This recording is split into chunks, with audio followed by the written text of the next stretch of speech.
Olá, espero que estejam bem e, como sempre falo, todo mundo aí animado para conhecer mais uma coisinha aí do nosso curso de tarô. Hoje vamos dar início no módulo 3 dos arcanos menores ao naipe de paus. O naipe de paus, aqui o símbolo que a gente já conhece bem, né? O nome, o elemento, fogo e a função psicológica básica para a qual esse naipe está associado, que é a intuição. Beleza? Então vamos lá. Naipe de paus dos arcanos menores. Todos os quatro naipes, né, tanto ouros, paus, copas e espadas, estão associados a mitos, né, histórias narrativas da mitologia grega. Né?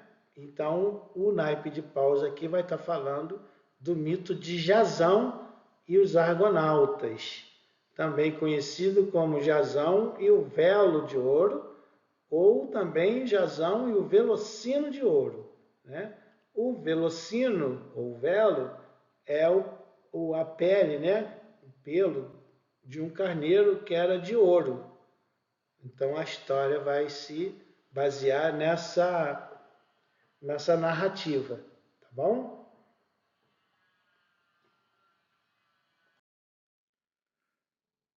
O livro, o Tarô Mitológico, como eu já disse na aula passada, vai ser o nosso texto base para a compreensão dos arcanos menores, né, do tarô, tá? Os naipes de paus, ouros, espadas e copas. Então, se por acaso você não tem o livro, não se preocupe, que eu vou ler o principal aqui, que é a história em si, o mito, né? No caso desse naipe do Jasão lá e dos Argonautas. Se você já tem o livro, né, e para não ficar algo enfadonho e cansativo, né, eu sugiro então que você adiante o vídeo, né, e passe para a parte da transparência seguinte, ok? Então vamos lá. O naipe de paus. As cartas numeradas.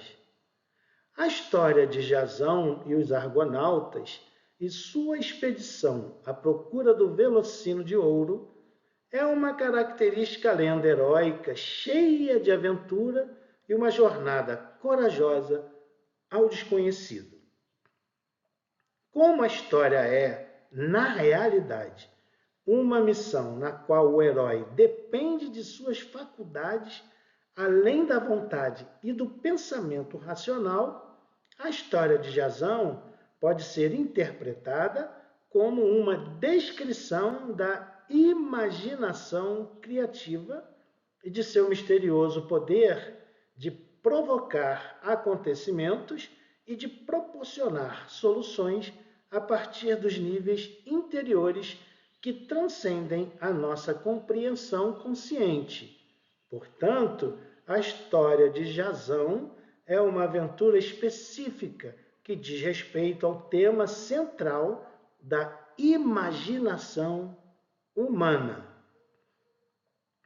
A origem do Velocino de Ouro, o objetivo mágico da missão de Jasão era a seguinte: Fricho e Ele, filhos de Atamas, que por sua vez era filho de Éolo e rei de Orcômenes, eram odiados pela madrasta Ino. Com suas próprias vidas sendo ameaçadas, eles fugiram montados em um fabuloso carneiro, presente de Zeus, o rei dos deuses.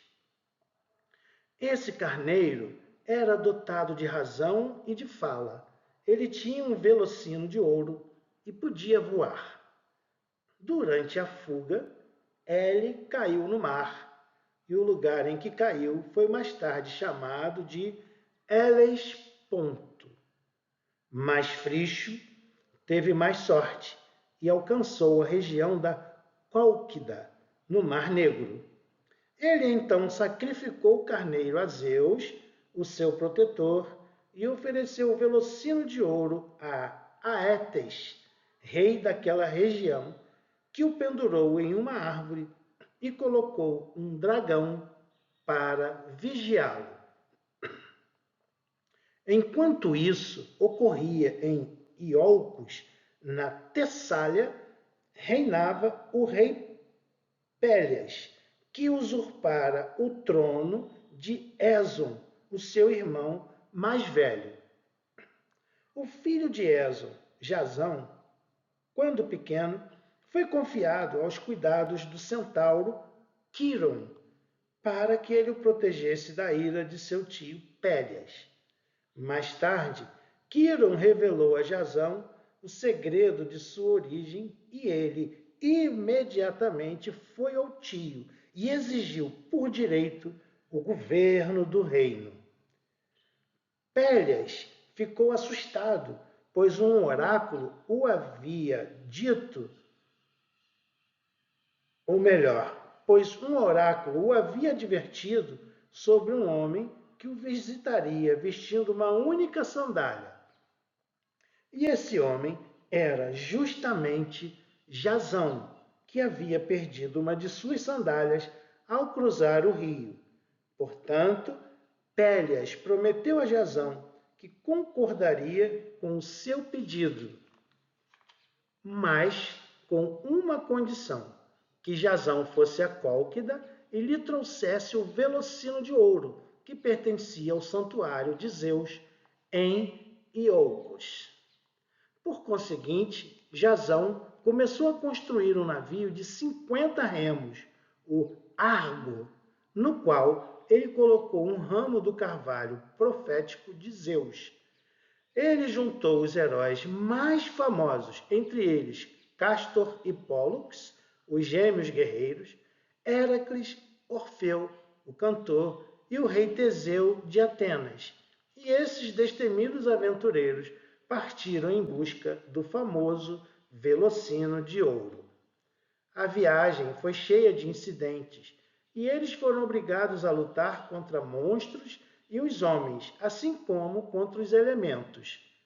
Finalmente, eles chegaram ao reino de Aetes, onde o velocino de ouro era guardado.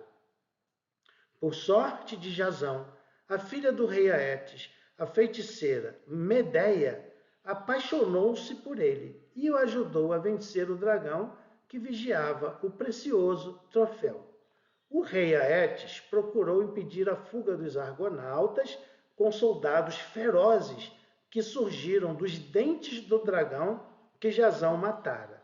Mas os heróis conseguiram zarpar em seu navio, o Argo, perseguidos de perto por Aetes. Medeia, que acompanhara Jazão e que não morria de amores pela família, cruelmente cortou seu irmão Absirto em pedaços e os espalhou pelo mar. Em sua dor, Aetes ordenou que a frota parasse para recolher os restos do corpo do ergueiro, e o Argo, com sua tripulação, pôde então seguir a viagem de volta para Iolcos sem esse percalço. Entretanto, a volta provou ser tão perigosa quanto a ida, e Jazão e seus companheiros tiveram de atravessar dois grandes e perigosos rochedos, Sila e Caríbides, ao norte do Bósforo, cujas águas revoltas podiam esmagar um navio. Mas, finalmente, Jazão chegou a Iolcos com o velocino de ouro.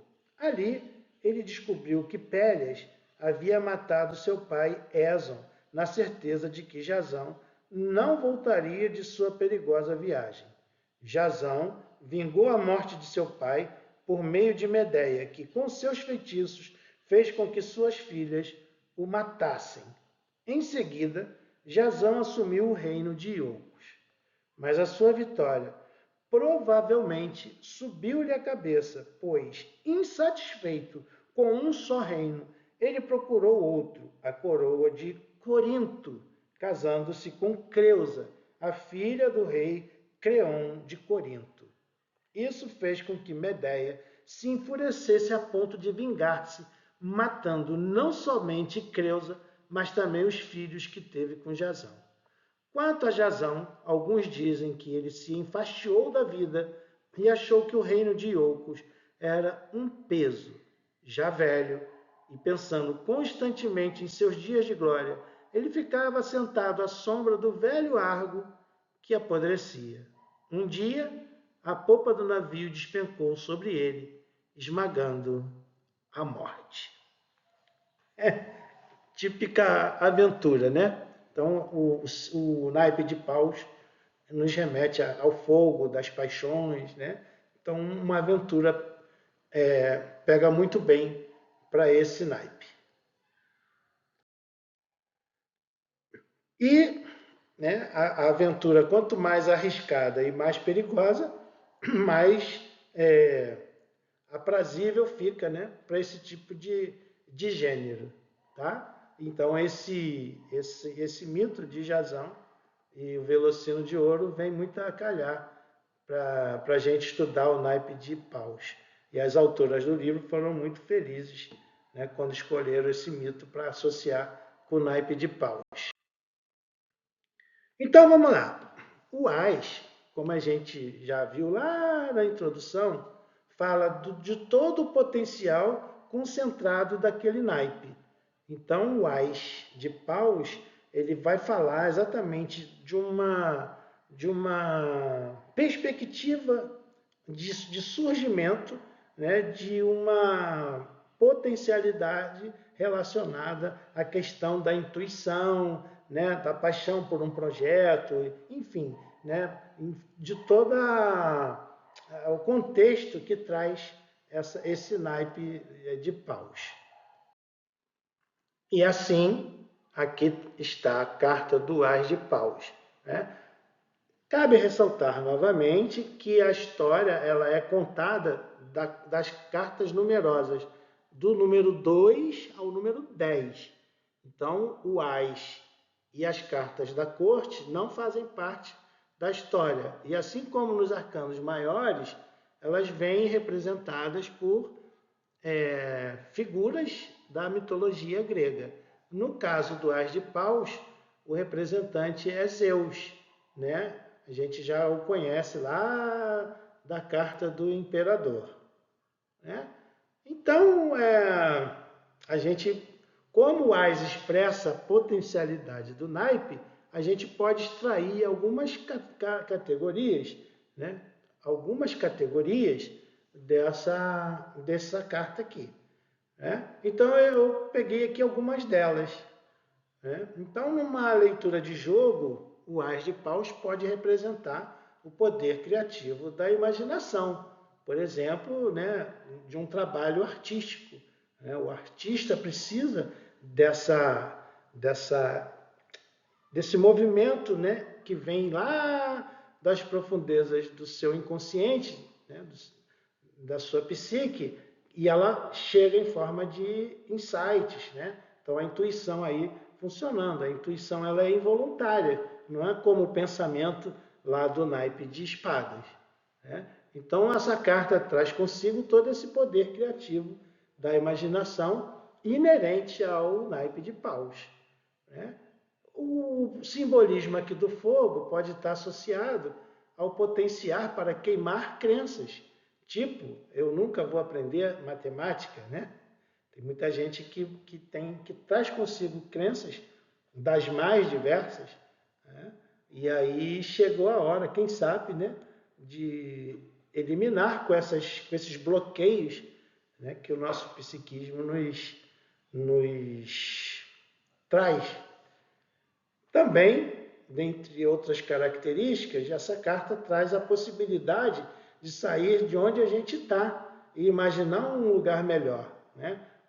Então, em outras palavras, seria um convite para a gente sair da zona de conforto, né?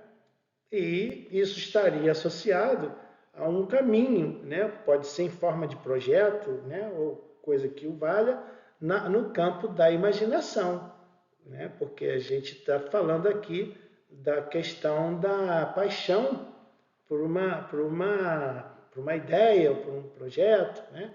Então, o fogo, né, traz esse simbolismo, né? Também, já que a gente está falando em sair da zona de conforto, a gente pode associar essa carta com o fato de novos projetos em si, né? Com esse viés da paixão, né? Da função da intuição que o naipe de paus traz. Também a gente pode colocar aqui a necessidade, de repente, dentro de um contexto que o consulente nos traga, de um hobby. Né? O hobby não traz consigo a paixão por alguma coisa. Então, vamos supor que a pessoa tem uma atividade qualquer, onde aquilo represente apenas um meio de vida, né? E que seja para o consulente inviável mudar de trajetória. Então, a gente pode trazer, né, para esse consulente uma sugestão que essa carta aqui traz, que é em relação a ele ter um hobby, né? Por exemplo. Então, a simbologia dessa carta ela vem associada a várias situações de vida nossa, né? Nunca se esquecendo que os arcanos menores estão voltados às questões do nosso cotidiano, né? Diferentemente dos arcanos maiores. E essa carta também vai trazer o quê? Uma necessidade de expressão. Não fala de artista? O que o artista faz não é expressar, não é exteriorizar o que está na sua alma, né? Então, por exemplo, das diversas formas que a arte pode ser expressa, né? Pela música, poesia, livro, arte de um modo geral, né? Enfim. E numa concepção de sombra dessa carta, a gente pode também falar de tédio, né? A própria história fala, né, que Jasão não teria morrido lá de tédio, aquela coisa toda, né? Então, o tédio, né? E isso tudo leva o nosso raciocínio para a questão de novos rumos, né, na vida dessa pessoa e sair da sua zona de conforto. Então, tudo isso e mais um pouco, né, as possibilidades são infinitas de cada carta, né, mas a gente vai sempre associar o as com o potencial daquele naipe, como o naipe de paus fala do fogo, da paixão, da imaginação, né, do espírito aventureiro. Então, o as de paus vai trazer essa característica com ela. Embora o tarô mitológico aí seja nosso referencial, obviamente nada impede que a gente utilize o tarô de Marselha para trabalhar com os arcanos menores, né? Então, aqui está o as de paus do tarô de Marselha. Vai ter o mesmo significado, né? O as vai ser sempre o potencial, né, concentrado, né, daquele naipe em questão. E aqui temos uma mão segurando um bastão, né, que, em outras palavras, se refere ao paus. Ok? E agora a gente vai destrinchar as cartas de 2 a 10. Lembrando que em todos os naipes, né, aí sim vai estar falando em relação a fatos ou experiências. E aí, por isso que o tarô mitológico ele traz muito bem essa concepção, né?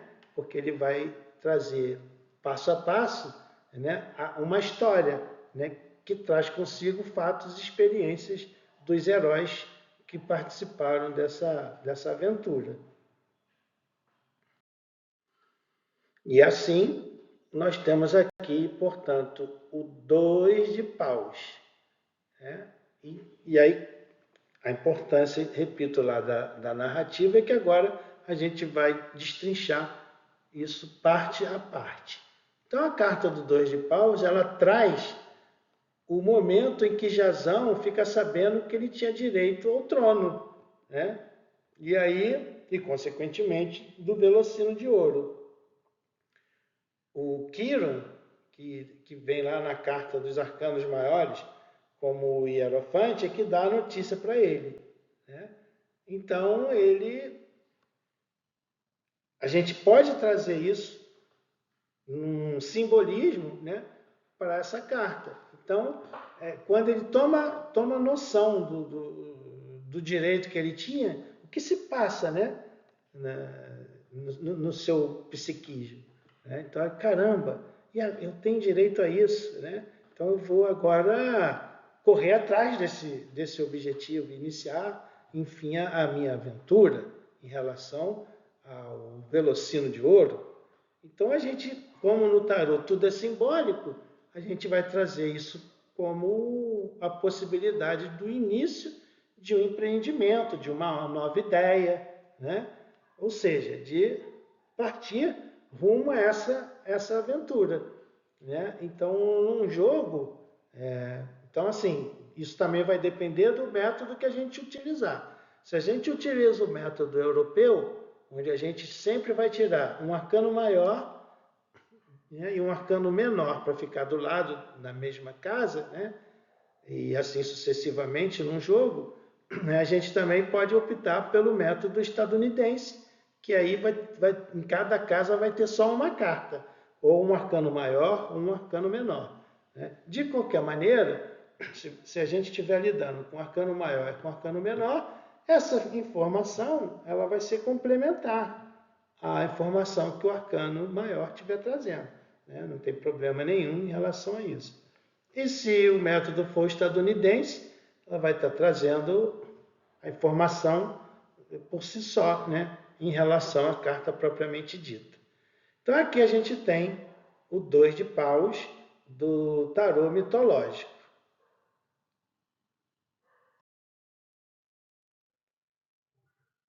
E aqui o 2 de paus do tarô de Marsella. Mesmo significado a gente pode utilizar.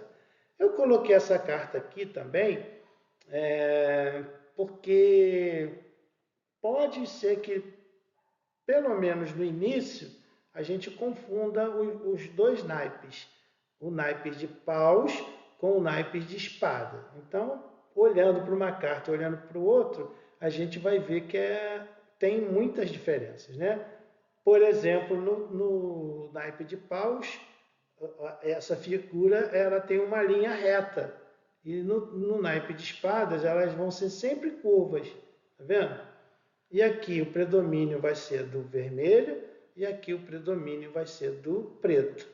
Né? Elas vão trazer sempre o preto, o vermelho, o azul e o amarelo. Mas aqui a gente está olhando uma e outra.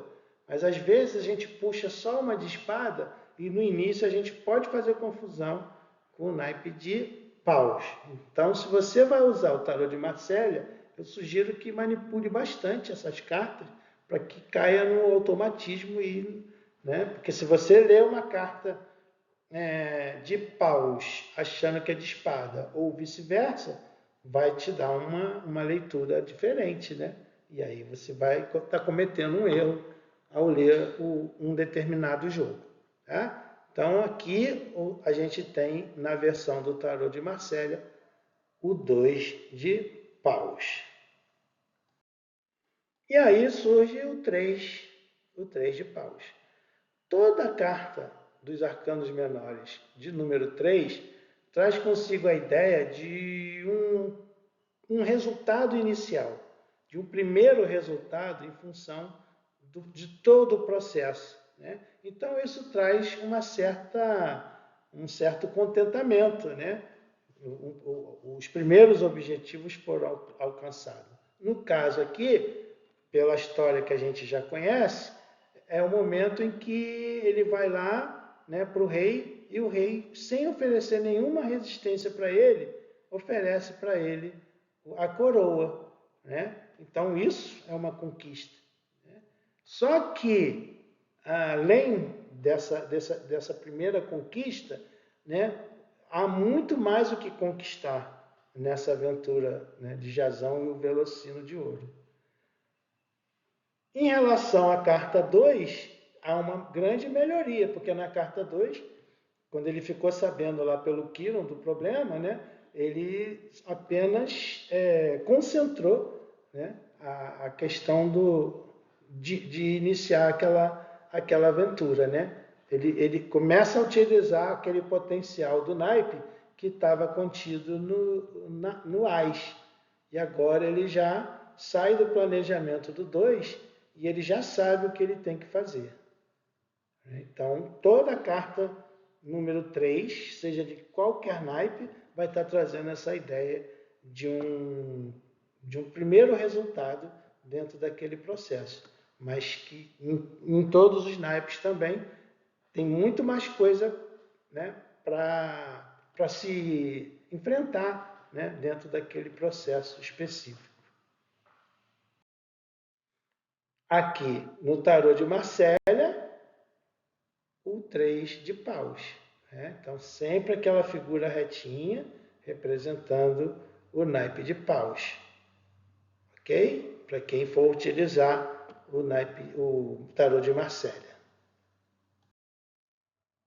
E agora o 4 de paus. Né? Então, quando Jazão resolve partir para a aventura, ele percebe que ele precisa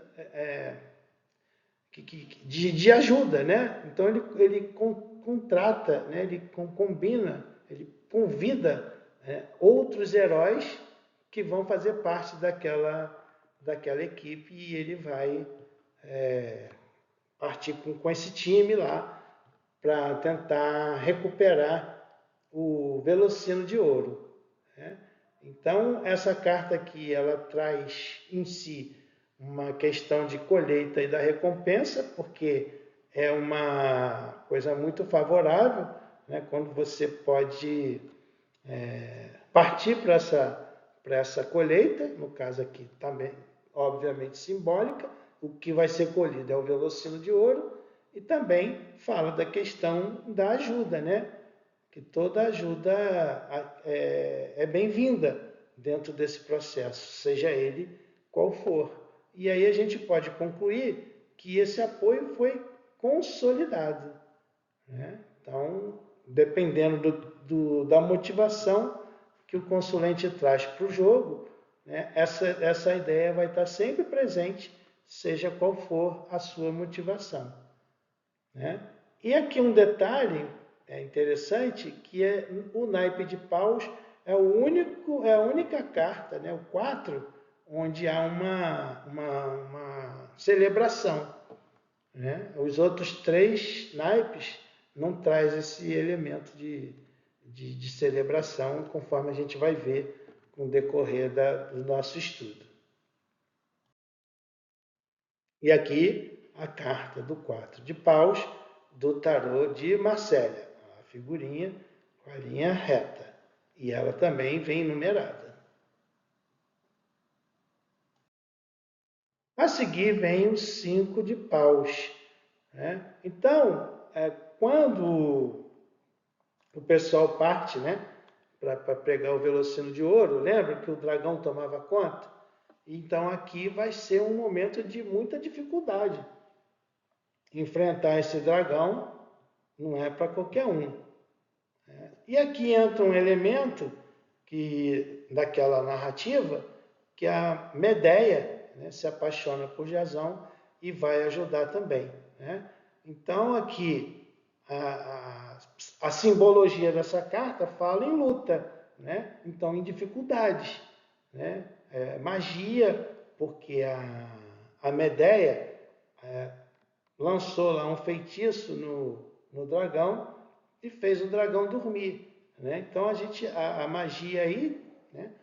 A gente já tem a nossa concepção do que é a magia para o tarô, lá na carta do mago, né? Então a gente vai usar de todo o nosso poder criador e criativo para poder ser bem sucedido nessa luta, né? E, dependendo do sistema de crenças e valores do consulente, ele pode levar isso aqui para outras esferas, né? Inclusive externas. Há possibilidades de lidar com forças nas quais ele, porventura, acredite que esteja no campo dessa questão da magia, né? Então, ela vai representar, seja lá qual for o tema que o consulente nos traz, ou que o jogo nos traz, dificuldades concretas, né? Lutas visando aquele objetivo, né? Então, é preciso um embate para que se consiga um determinado objetivo, né? E essa briga, ela é concreta no sentido de que, se fosse com naipe de espadas, seria só no campo das ideias, por exemplo, um embate, né? Uma discussão, alguma coisa assim, onde os pontos de vista seriam defendidos. Aqui não. Aqui é uma dificuldade mesmo concreta que você vai ter que competir mesmo, né? Para poder passar adiante em relação ao seu objetivo. No tarô de Marcélia, a carta dos 5 de paus. Então, a gente tem 1, 2, 3, 4, 5, ou basta olhar aqui o número em algarismo romano, 5 de paus. Agora o 6 de paus. Então ele conseguiu vencer, né? O time lá venceu o dragão e pegou lá o velocino de ouro. Maravilha, né? Então houve aqui um triunfo, né? Uma conquista. Então, em termos de simbologia dessa carta, a gente traz para o campo da validação pública de alguma coisa. Por exemplo, uma promoção, um diploma, uma medalha, um troféu, né? Um reconhecimento daquele esforço que a gente se empenhou em realizar para conquistar. E aqui vem a consagração, né? O reconhecimento desse triunfo. 6 de paus. Repare que esse tipo de metodologia facilita muito na leitura, né? É muito direto. Você olha para a figura e lembra da história. E aí você transporta o simbolismo disso para a sua leitura de jogo, né?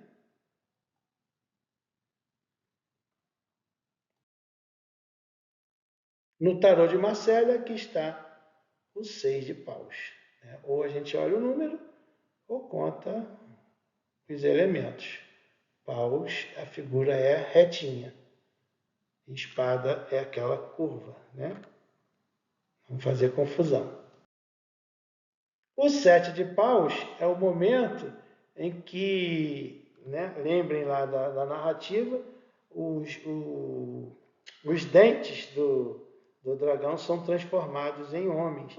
E aí tem outra batalha, né?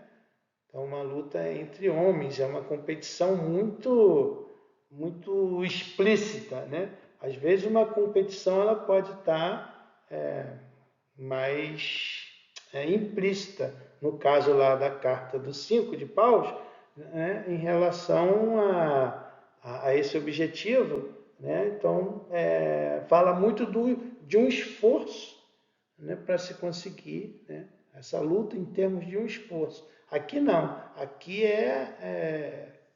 a competição nua e crua em função de uma defesa de um objetivo, né?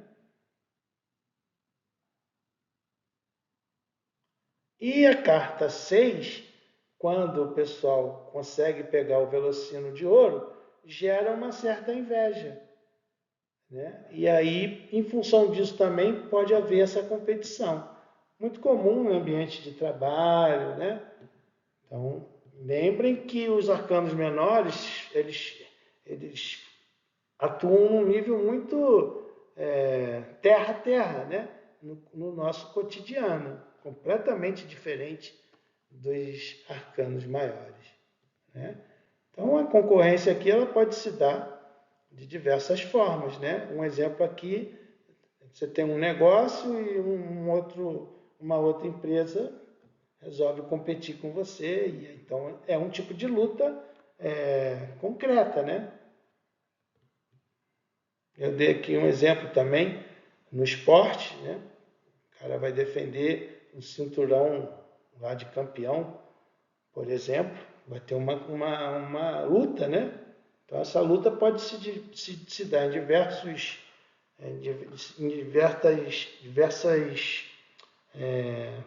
faces, mas sempre se referindo a uma luta concreta mesmo, uma luta real.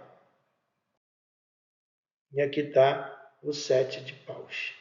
7 pauzinhos, ó, 3, 6, 7, número 7. O 8 é o momento, então, que eles estão voltando, né? No Argo, no navio, naquela história que eu li, ou que você possa ter lido também no livro Tarô Mitológico. Então, a gente olhando para a carta aqui já não dá uma ideia de, pô, agora houve uma trégua, né? Pancadaria já comeu o que tinha que comer, o Velocino de Ouro foi conquistado, agora nós vamos voltar. Então é um período de trégua com leveza e confiança pela superação dos obstáculos, né? Não foi fruto da sorte, foi fruto de um trabalho, né? E pela simbologia, no tarô tudo é simbólico, a gente também pode associar.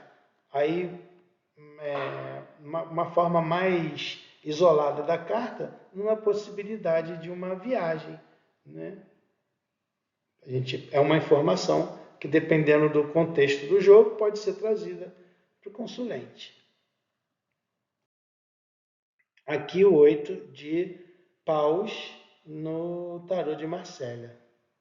8 elementos, 4 de cada lado e o número 8 aqui.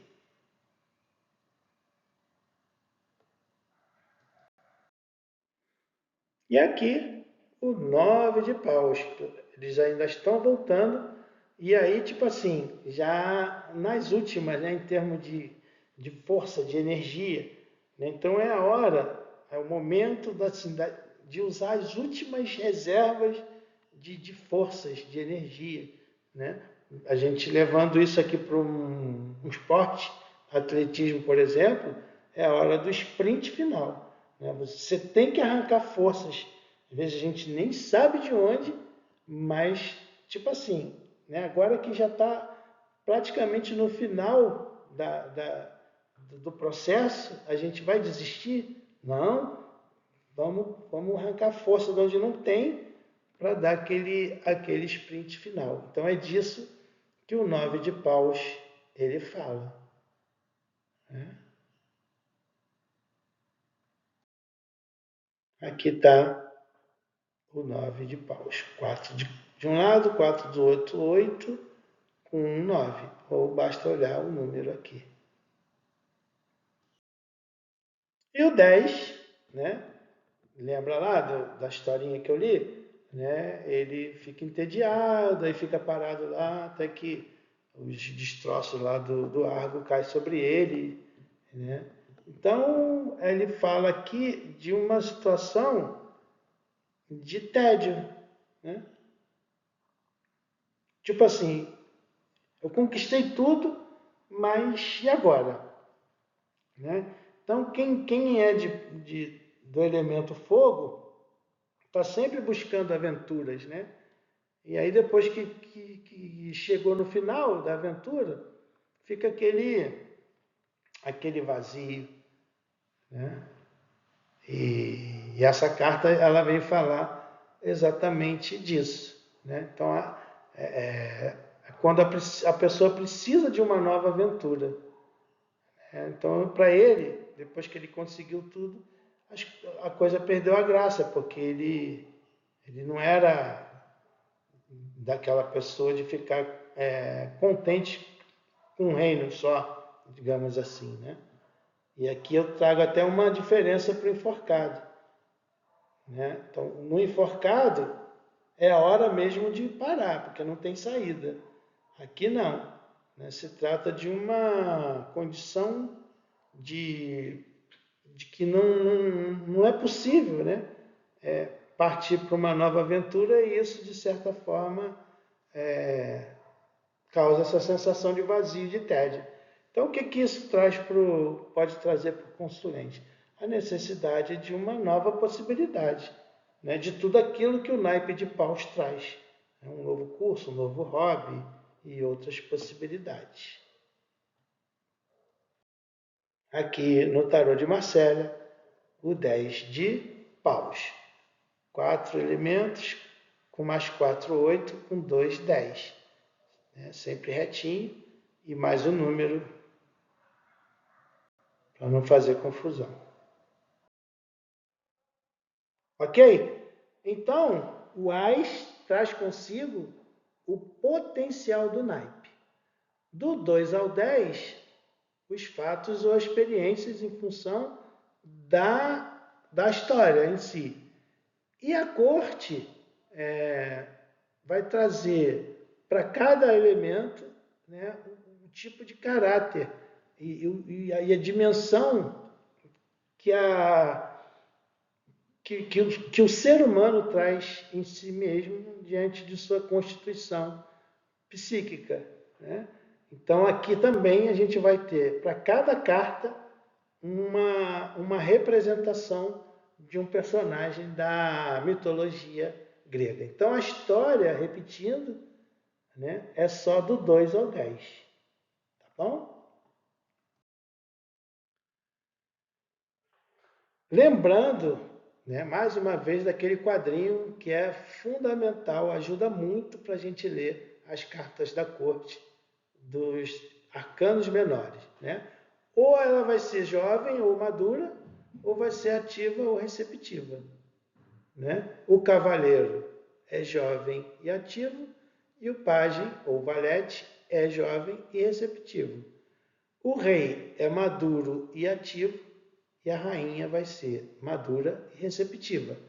Nos 4 naipes. Só que aí a gente vai direcionar essa informação para cada um deles, né? Paus, ouros, espadas ou copas.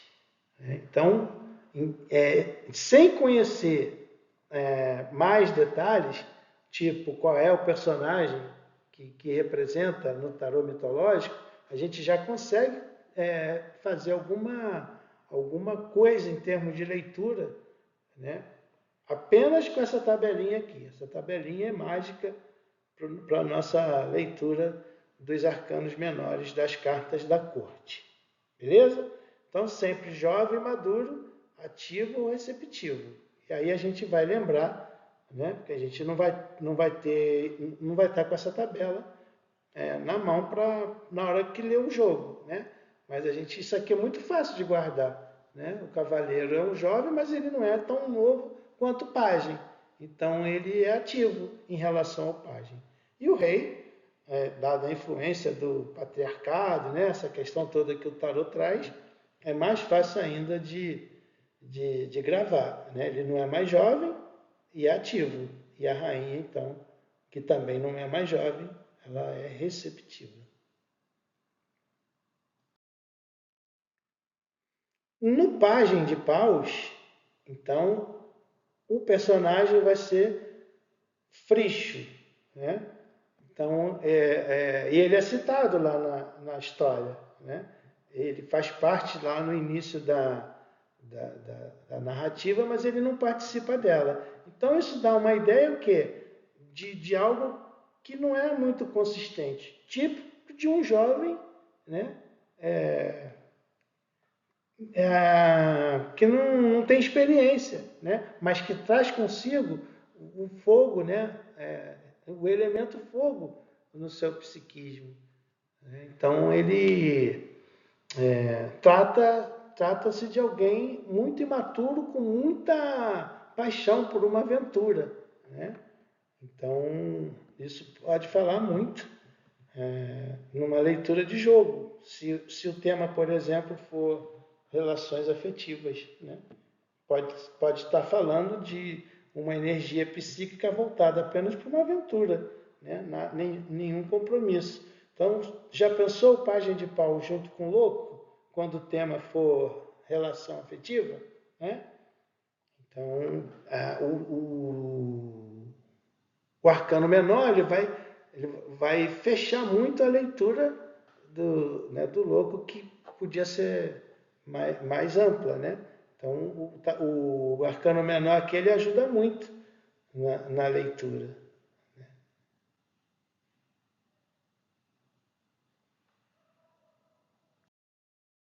E aqui está o valete de ouro no tarô de Marsella. Então, aqui basta a gente lembrar da tabelinha, que está muito bem. Ele é jovem, certo? E é receptivo. Ele não tem a mesma paixão, né, consolidada quanto o cavaleiro, que já é muito mais ativo. No cavaleiro de paus, no tarô mitológico, ele vai ser representado por Belerofonte, né? Independente da gente conhecer esse mito, a tabela por si só ajuda muito a gente, né? Então, o cavaleiro, diferente do pajem, já é alguém mais ativo, né?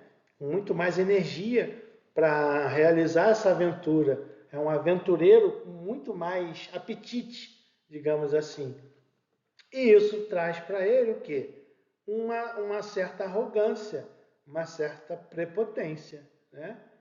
E aí pessoas assim podem muito bem o quê? Cair do cavalo. Daí esse termo, né? Em relação a questões afetivas, que é um dos temas um dos temas mais abordados, né, nas leituras de jogos, ele pode passar para a gente a ideia de um sedutor, né? Alguém que, assim como o Page, está muito afim de uma aventura, só que aqui ele ainda vem com muito mais volúpia, né? Então isso pode fazer com que essa pessoa não seja uma pessoa confiável, né? Mas como todo jovem, ainda traz uma certa ingenuidade, não tanto quanto o pajem, né? Então né? O que a gente vai esperar de um cavaleiro montado num cavalo que voa, né? É muita energia, né? E a gente pode lembrar um pouquinho do carro, né? Então, já pensou essa carta aqui associada com carro? Né? Potencializa essa simbologia de muita energia de movimento. E aqui está no tarô de Marsella o cavaleiro de paus.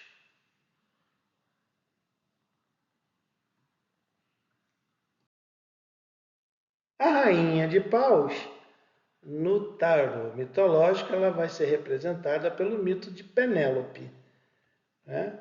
Então, trazendo aquela tabela, rainha, ela é madura e receptiva, muito na dela, né? E esse naipe, né, de paus traz para o elemento receptivo uma questão completamente diferente do ativo, né? Então essa questão da fidelidade, daquela simbologia, entre aspas, feminina, mais entre aspas ainda, né? No tarô tudo é simbólico, daquela coisa tenra, né? De que recebe, de que acolhe, né? Então, no caso desse mito, né? Ela espera por muito tempo o marido que foi para a guerra voltar. Enquanto isso, ela foi fiel à, à questão da relação em si, né? Então é mais um dado que a gente traz para essa carta da Rainha de Paus. Mas eu insisto que só com aquela tabela a gente já consegue falar e analisar muita coisa num jogo quando a carta é a Rainha de Paus. No caso aqui, o tarô de Marselha traz essa figura, né? Então, isso aqui calha muito bem com aquela tabela, né? Madura e receptiva. E o rei de paus, que é representado por Teseu, né? Então, já alguém maduro pela tabela, ativo, né? Mas que não é mais ingênuo como o pajem e o cavaleiro, mas é alguém que ganhou muito na vida, né? Por esse espírito aventureiro. Então, por isso, o ego é muito inflado. A gente pode associar alguma coisa com o imperador. Então, em função disso, vai ser sempre um mal perdedor e um egoísta, né? Então, aquela faceta de caráter, né, desse elemento da corte, ele traz essas características, né? Tá sempre alguém que está sempre intensamente voltado para assim, entusiasmado com o que ele faz, né? E isso dá um poder de liderança muito grande, né? E um poder de realizar aventuras maior ainda, mas em contrapartida não sabe perder e só pensa em si. Aqui está o rei de paus do tarô de Marsella. Então, a tabelinha vai dar conta do recado se a gente tiver dificuldade, pelo menos no início, em gravar essa questão dos mitos, né? Que vão estar muito mais pormenorizados no texto do livro, que é o nosso livro-texto de base, como material de apoio nos arcanos menores. E assim a gente vai ficando por aqui, né? Lembrando que isso aqui é uma coisa muito superficial, né? E não poderia ser de outra forma, porque senão fica muito extenso. É um ponto de partida para vocês continuar esse caminho aí da leitura de jogos e utilização do tarô para fins de autoconhecimento e bússola de orientação, e seja lá o destino que a gente queira dar, né? Então, é só o pontapé inicial. A gente vai precisar, obviamente, por isso eu chamo esse nosso estudo de curso básico, né? É só o primeiro momento, né? O primeiro contato para a gente saber do que se trata e dali seguir adiante. Então, no próximo encontro, a gente vai ver o mito de Dédalo, no naipe de ouros, elemento terra, função sensação, né? E essa história fala do labirinto do Minotauro. Tá bom? Espero que de alguma forma, né, tenha sido útil, né, para vocês, e é importante ressaltar que o material que é possível trazer, né, para não ficar extenso demais, a gente já está para quase 1 hora de exposição, então não daria para eu ler, por exemplo, cada mito né, dos personagens da corte, senão ia ficar inviável, né? Ok? Então é isso aí. Obrigado aí e nos encontramos então para conhecermos o naipe de ouros dos arcanos menores. Valeu! Pratiquem bastante, hein? Ou no método europeu ou estadunidense, tem que praticar. Senão não consegue automatizar e desenvolver a intuição para fazer os jogos. Valeu! Tchau, tchau! Até a próxima!